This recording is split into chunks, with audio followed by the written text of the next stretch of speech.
हामीले ल्याएको अध्यादेशले आम नागरिकलाई दुःख दिने कुरा छ कि छैन, हामीले ल्याएको अध्यादेशले अर्कालाई फसाउने, आफ्नालाई बचाउने, सरकारी जग्गा जमिन हडप्ने, बेच्ने त्यस्तो गलत मनसायले ल्याएको अध्यादेश हो भने अध्यादेश त्यस्तो मनसायले ल्याउनु हुँदैन भन्ने कुरामा हामी पनि खुलेर कुरा गर्न सक्छौँ। हामी त्यस्तो भ्रष्टता गर्दैनौँ। असाधारण कुनै परिस्थिति आयो भने बेग्लै कुरा हो राजनीतिमा, तर त्योभन्दा बाहेकको परिस्थिति यो होइन। हामीले अहिले केका लागि गरेका छौँ त्यसको कन्टेन्ट यहाँहरूले सोध्नुभएको भए, अध्यादेश मात्र नभनेर अध्यादेशका विषयवस्तु मात्र भन्नुभएको भए त्यो अझ बढी न्यायपूर्ण हुन्थ्यो होला। तर खैर केही छैन, प्रश्न त उठिहाल्छ। प्रश्न उठेपछि हामीले जवाफ होइन समाधान पनि दिनुपर्छ। त्यसकारणले अध्यादेशका विषयमा हिजो मैले गरेको विरोध कई वर्ष अगाडिको तपाईँहरूले टिप्पणी भन्नुभएको खोज्नुभएको होला, धेरै पुरानो पनि छैन, केही छैन, पुरानो नयाँ त्यसको ओनरसिप त लिनु पर्यो नि। आफूले बोलेका अभिव्यक्तिहरूबाट भाग्ने त कुरा हुँदैन नि त्यसलाई त, र त्यसलाई कुतर्क गरेर पन्सिने कुरा पनि आउँदैन। सत्य जे हो त्यही कुरा गर्नुपर्ने। त्यसकारणले हामीले ल्याएको अध्यादेश हामीले जुन जनमत हामीले प्राप्त गऱ्यौँ त्यो जनमतमा एउटा अपेक्षा छ। तपाईँ बताउनुहोस्, एउटा संवैधानिक परिषदकै कुरा गर्दाखेरि एउटा रिक्तताको अवस्था छ, अदालतबाट चाहिँ एउटा पूर्ण पाठ पनि नआएको अवस्था छ। अब यो रिक्तता राखिरहँदाखेरि कयौँ संवैधानिक निकायहरूमा चाहिँ पदपूर्ति गर्नुपर्ने अवस्था छ। हामी जुन स्पिडमा काम गरिरहेका छौँ त्यो स्पिडलाई त म्याच गर्नुपर्ला हामीले, ती पदपूर्ति त हामीले गर्नुपर्ला। र पदपूर्ति गर्दाखेरि रासोपाले स्वाभाविक रूपमा के भनेको छ भने त्यो त एउटा मेरिटोक्रेसीलाई ध्यान दिएर हामीले नियुक्तिहरू गरेका छौँ। अहिले पनि तपाईँले सार्वजनिक सूचनाहरू देख्नुभएको छ होला, हामीले आह्वान गरेका छौँ योग्य क्षमतावान मानिसहरूलाई र फ्री कम्पिटिसनबाट त्यस्ता ठाउँहरू पदपूर्ति गर्न खोजेका छौँ। आफन्त त हाम्रा पनि के होला नि, ती योग्य पनि होलान्, शिक्षित पनि होलान्, तर हामीले योग्य नेपाली नागरिकका लागि ती पदहरू समर्पित गऱ्यौँ। अब पनि हामीले गर्ने त्यो संवैधानिक निकायहरूलाई खाइराख्न सक्दैनौँ र कानुनी रिक्ततालाई हामीले कहिलेसम्म कायम गरिरहने। त्यो रिक्तता पूर्ण गर्नको निमित्त संवैधानिक परिषद सम्बन्धी अध्यादेश छ, त्यसले त्यो अनुसारले काम गर्छ। सहकारी पीडितको बारेमा नारा लगाएर मात्र भएन, मकै पोल्नेको पैसाको कुरा गरेर मात्र भएन, 1 रुपियाँ कसैले फिर्ता पाएको छैन। पीडितलाई सम्पत्ति जफत गरेर भए पनि पैसा त फिर्ता दिनु पर्यो कि त्यसलाई कुराउने, अझै 2 महिना कुरौँ, 4 महिना कुरौँ, 15 महिना कुरौँ त भन्ने होइन। त्यो त आजै चाहियो, अहिले चाहियो, जति छिटो चाहियो। अर्को कुरा, पूर्ववर्ती सरकारले नियुक्त गरेका नियुक्तिहरूमा प्रश्न उठाउने माइकहरू यिनै होइनन् र, यही क्यामेराहरू होइनन् र त्यो प्रश्नहरू खिच्ने। ती नियुक्तिहरूमा राम्रा मान्छेहरू छैनन् भनेको होइन, ती राम्रा मान्छेहरूलाई पुनर्नियुक्ति गर्नको लागि रासोपालाई कुनै अप्ठ्यारो छैन। तर राजनीतिक नियुक्तिहरू परिवारवादमा गए, पार्टीका नजिकका मान्छेहरूले पार्टीमै पोजिसन भएका कारणले, पार्टीको राजनीतिक आस्था र आडका कारणले राज्यका निकायहरूमा भर्ती केन्द्र भयो भनेर उठेको होइन र प्रश्न।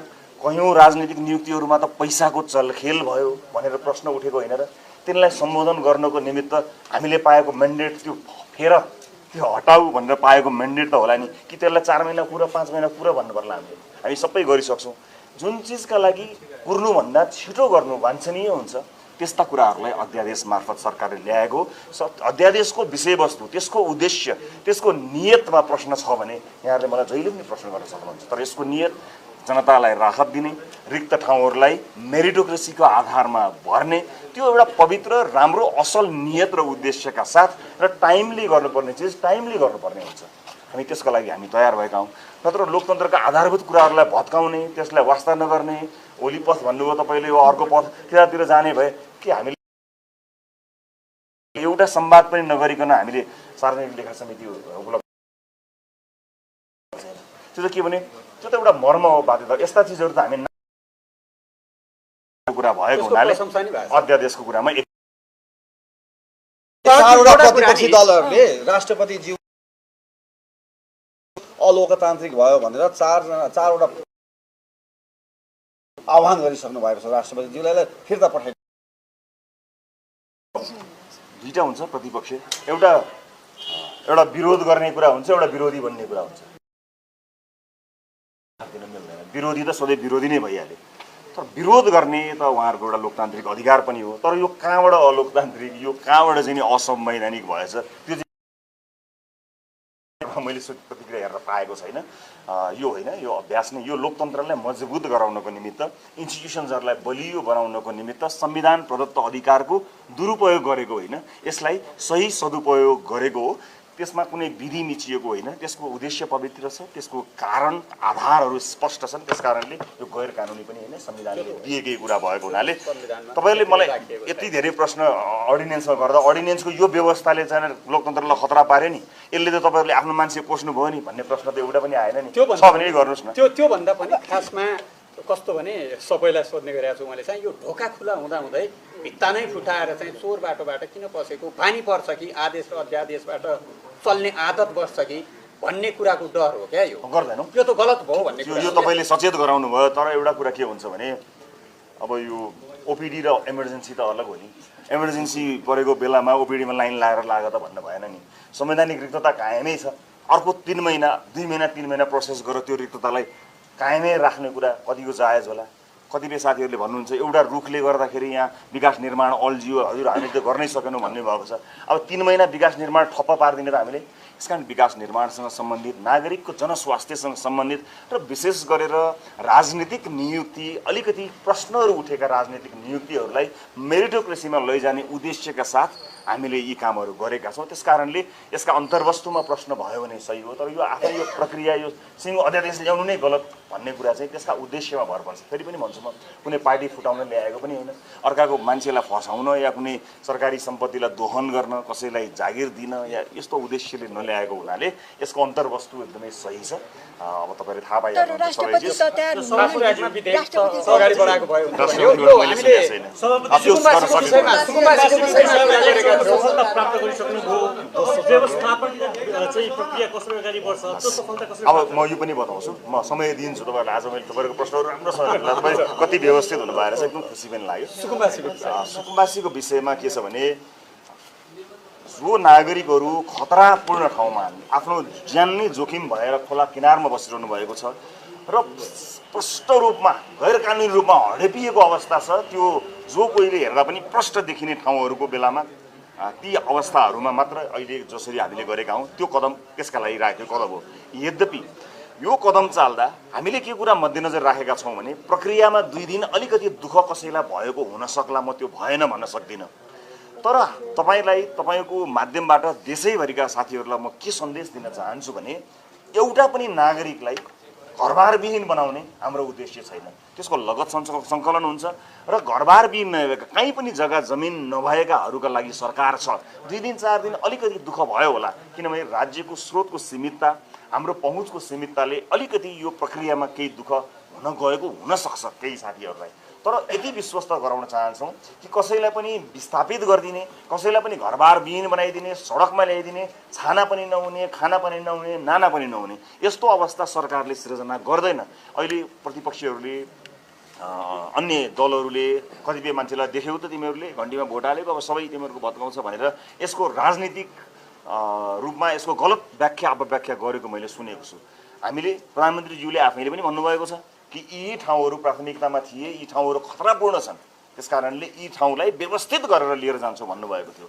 अन्य ठाउँहरूको हकमा अब स्थानीय सरकारहरूले फेरि त्यस्तै उनका मापदण्डहरू होलान्। स्थानीय सरकारको क्षेत्राधिकारमा केन्द्र सरकार प्रवेश गर्ने कुराहरू रहँदैनन्। त्यसको पनि कतिपय ठाउँमा त स्थानीय सरकारले पनि त्यस्ता कामहरू गरेका छन् र मलाई विश्वास छ स्थानीय सरकारले पनि हामीले भने जस्तै कसैलाई पनि घरबारविहीन नबनाउने, उनीहरूको अधिकारलाई लगत राखेर सिस्टममा लिएर आएर उनीहरूलाई एउटा सिस्टमभित्र ल्याउने, विधिभित्र ल्याउने प्रतिबद्धता गरेको छ होला। छैन भने पनि गरोस्, म यहीँबाट अपिल पनि गर्न चाहन्छु। तर कहीँका पनि साथीभाइहरू अन्य ठाउँमा त्यहाँ त्यस्तो भयो, यहाँ पनि यस्तो हुन्छ भनेर जुन डर त्रास देखाउन खोजिएको छ त्यस्तो केही पनि होइन। जो खतरापूर्ण ठाउँमा बस्नुभएको छ, बाढीले बगाउने ठाउँमा बस्नुभएको छ, वर्षौँदेखि नालीमा बाढीको डरमा बसिरहेको, यसलाई नियमित रूपमा राखी थापिरहँदा ठिक हुन्थ्यो कि यसलाई समाधान गरेको ठिक हुन्थ्यो। यसको समाधानको बाटो लिँदाखेरि योभन्दा उत्तम उपाय गर्न सकिने छ भने हामी पनि सिकाउँला नि अझै अरू साथीहरूलाई, योभन्दा अझ बेटर जे अहिले गरियो योभन्दा बेटर यसरी गर्न सकिए हुन्छ भन्ने कुराको अभ्यास छ भने हामी सिक्न त तयारै छौँ, हामी हेर्न तयार छौँ। तर व्यवस्थित तरिकाले यसलाई सबैका लागि व्यवस्था हुन्छ, कोही घरबारविहीन हुनु पर्दैन। यो अलिकति प्रक्रियामा कहीँ कसैले सानो 1-2 दिन अप्ठ्यारो भएछ भने त्यसलाई अप्ठ्यारो नमान्नु होला। अन्ततोगत सरकारले तपाईँको जिउको, तपाईँलाई चाहिँ दिनुपर्ने अधिकारको ख्याल राखेको छ, त्यसको रक्षा हुन्छ, चिन्ता गर्नु पर्दैन, कुनै भड्काउमा लाग्नु पर्ने जरुरत छैन। देशको मान्छेहरू सेल्टरमा बस्नु भएको छ, कोही चाहिँ होटलमा बस्नु भएको छ, लजमा बस्नु भएको छ। मैले अघि पनि भने एक चरणको सफलता तपाईँले प्राप्त गरिसक्नुभयो, तर मुख्य चुनौती भनेको अब ती सेल्टरमा रहेका या होटलमा रहेकाहरूलाई कति दिनसम्म त्यहाँ राख्ने हो र कहाँ कहाँ उहाँहरूलाई व्यवस्थापन गरिनेछ, त्यसको मोडालिटी के छ, तपाईँले के सोच्नु भएको छ, त्यो चाहिँ कति दिनसम्ममा हुन्छ? त्यो एउटा हामीले वाचापत्र मार्फत भनेकै छौँ। कतिपय चिज 100 दिनभित्र गर्ने कुराहरू छन्, कतिपय चिज लामो समयसम्म आयोग बनाएर गर्ने कुराहरू छन्। त्यो चाहिँ हेरिकन हुन्छ कसको अवस्था कस्तो छ। तर सुनिश्चितता चाहिँ म तपाईँलाई के दिन सक्छु भने कोही पनि घरबार विहीन हुनु पर्दैन। लावारिस भएर कहाँ बस्ने कहाँ जाने, केही दिन अवश्य पनि दुःख काहीँ न काहीँ हुन सक्ला। केही दुःख आज गरिएको दुःखले भोलिसम्मको पुस्ताका लागि एउटा सुनिश्चितता गर्छ, त्यो केही भएको हुन सक्ला। म त्यसलाई अन्यथा भन्दिनँ।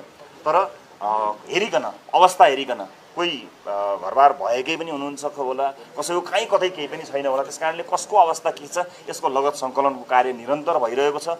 छिटोभन्दा छिटो यो समस्यालाई पूर्ण रूपमा समाधान गर्ने सरकारको बाचा छ। आज प्रक्रियामा मान्छेहरूले कतिपय कोणबाट प्रश्नहरू आएका छन् होला, तर भोलि हामी नै सरकारले यसलाई नीतिगत रूपमा समाधान गर्यो, यो समस्या सदाका लागि समाधान भयो भन्ने दिन आउँछ। त्यसको लागि प्रतीक्षा गर्नु होला। रिजल्ट हेर्नुपर्छ। अहिले प्रक्रियाभन्दा रिजल्ट महत्त्वपूर्ण हुन्छ। हामी रिजल्ट दिन्छौँ।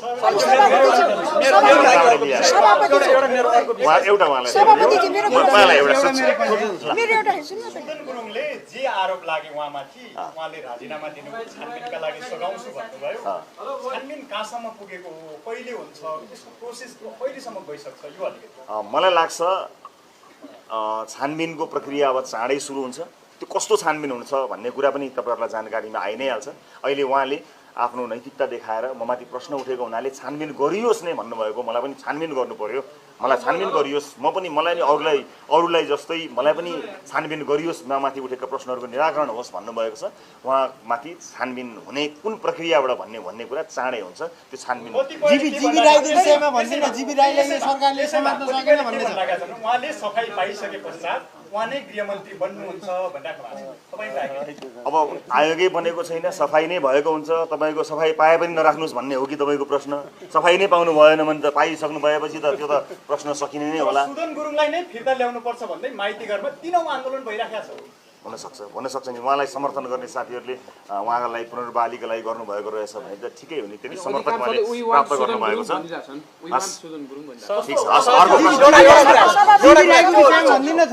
जीवी राईलाई चाहिँ समात्न सकेन यो सरकारले, यो पावरफुल सरकार बालेन शाहको सरकारले जीवी राईलाई समात्न सकेन, सरकारी पीडितले न्याय पाएनन् भन्ने प्रश्न आएको छ। समाउन सकेनन् भन्ने निर्णय नै भइसक्यो कि यसलाई अलिकति कुर्नु पनि पर्छ। सरकार बने 1 महिना भयो, सकेन भन्नेको निष्कर्षै निस्क्या हो कि के बाँकी निष्कर्ष बाँकी छ?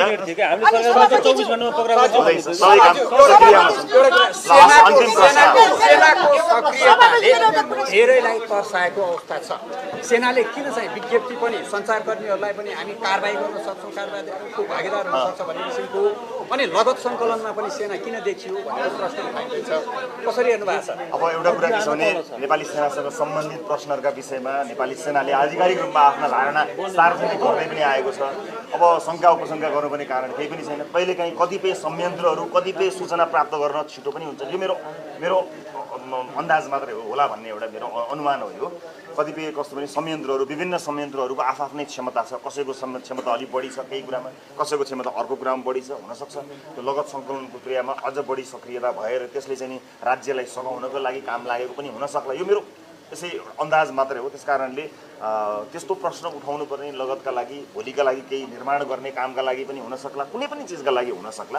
त्यो चाहिँ राज्यलाई सघाउने, राज्यको एउटा कुनै न कुनै एउटा मुलुकभित्रको निकाय नै हो, त्यसले राज्यलाई सघाउने हेतुले सकारात्मक सोचका साथ गरेको विषय हो भन्ने मलाई विश्वास छ। बाँकी उहाँहरूले आफूले भन्दै नै गर्नुभयो।